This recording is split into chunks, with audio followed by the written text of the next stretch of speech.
Welcome to the Ancestral Findings Podcast. She was a powerful woman who played a huge and important role in the Wars of the Roses. She was also the mother of 2 kings. Listen on to learn more.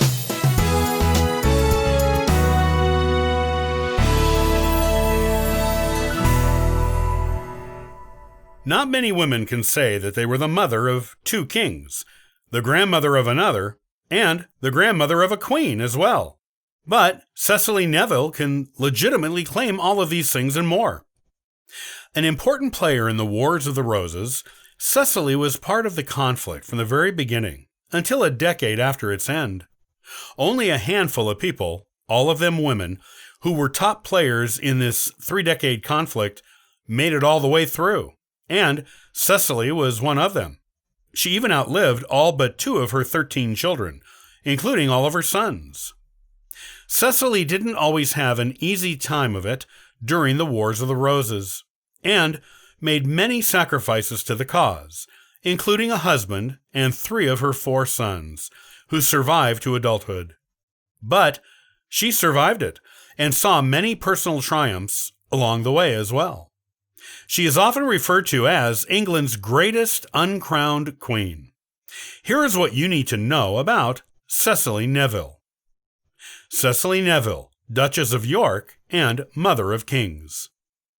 Cecily was born into the powerful, noble, and influential Neville family of England in 1415, the youngest child of Sir Ralph Neville. Ralph had an astonishing 22 children among 2 wives, and it is interesting that, in an age when daughters were considered of little use other than for marriage alliances, his youngest child, and a daughter no less, was the most successful and the most remembered by history of all of his vast brood of offspring. Cecily's mother was Ralph Neville's second wife, Joan Beaufort. Joan was a granddaughter of King Edward III through his son, John of Gaunt, and John's third wife, Catherine Swynford. This made Cecily a great-granddaughter of a king on her mother's side.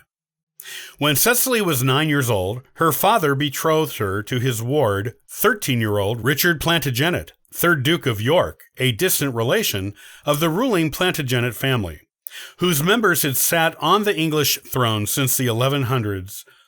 Though such a marriage could not be made legal until both parties were old enough to consent, it effectively took young Cecily off the noble marriage market and made an excellent and potentially very profitable match for her.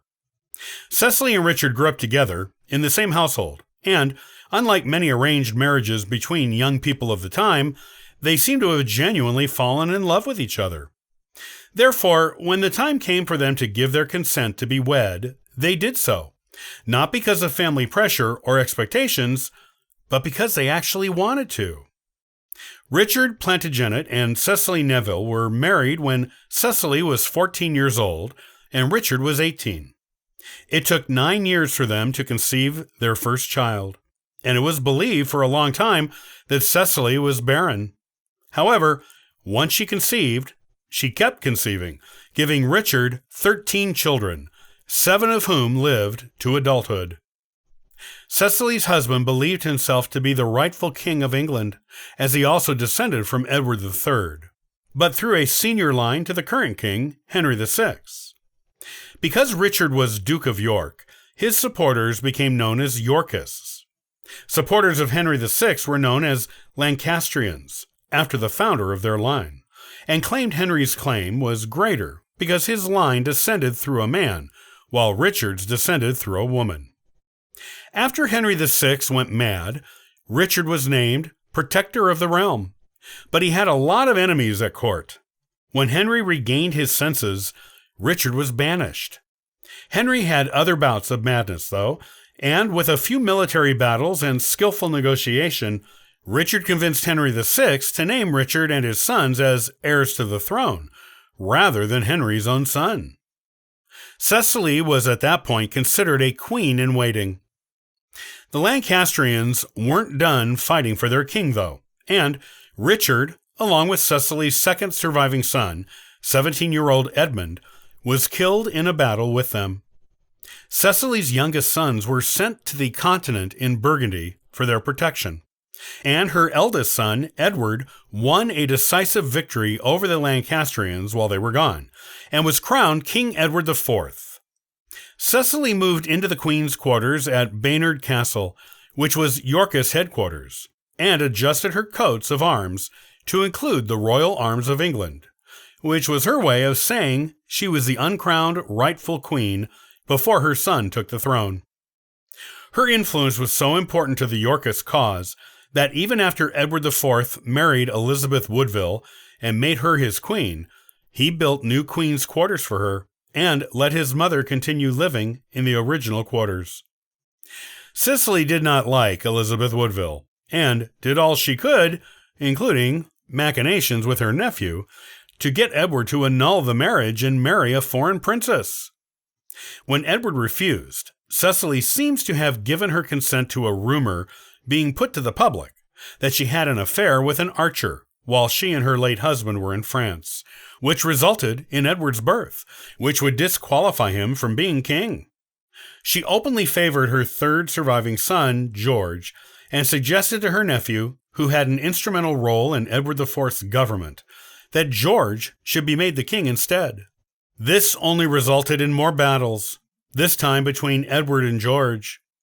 Attempts were made to put George on the throne, including marrying him against Edward IV's express command to his cousin, Isabel Neville, the eldest daughter of Cecily's collaborating nephew, Richard Neville, Earl of Warwick, who was killed in a later battle against Edward IV.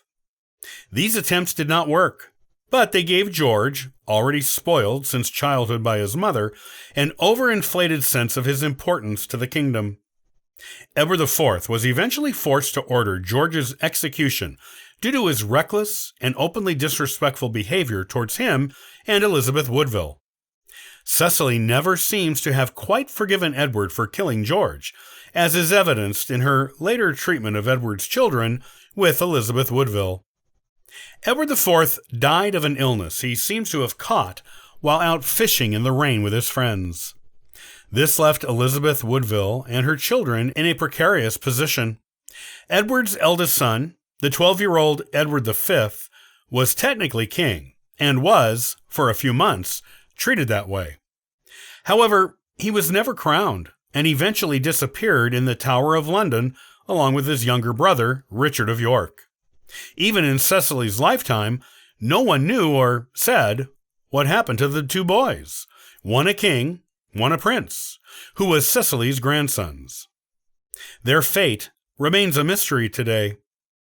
Meanwhile, Cecily's youngest and last surviving son, Richard, declared Edward IV's marriage to Elizabeth Woodville invalid and all their children illegitimate, and had himself declared King Richard III.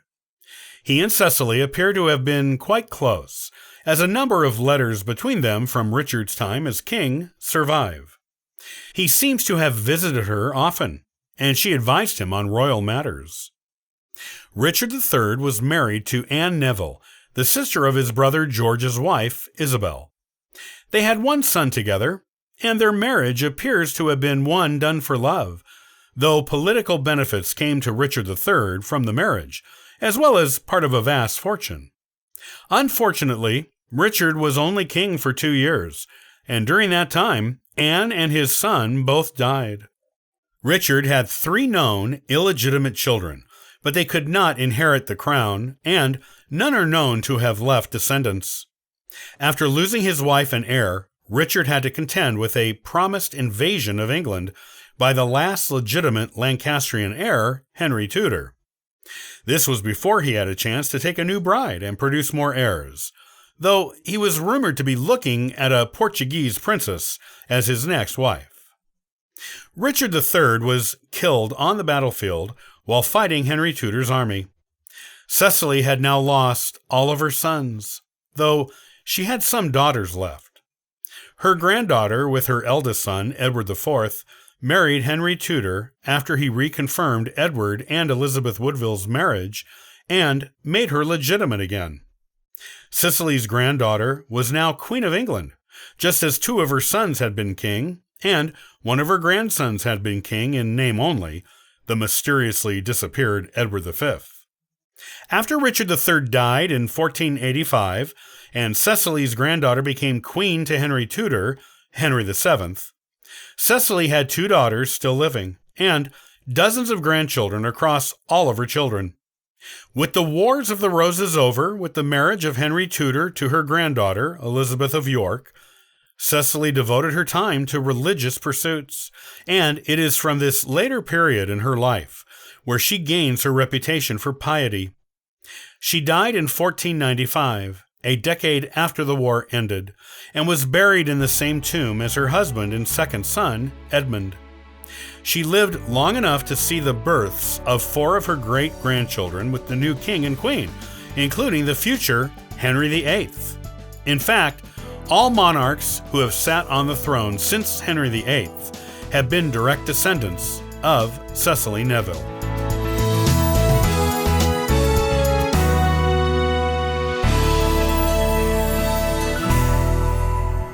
Thanks for listening to the Ancestral Findings Podcast. Looking for free resources to help you in your genealogy research? Visit ancestralfindings.com, where you can find more helpful information.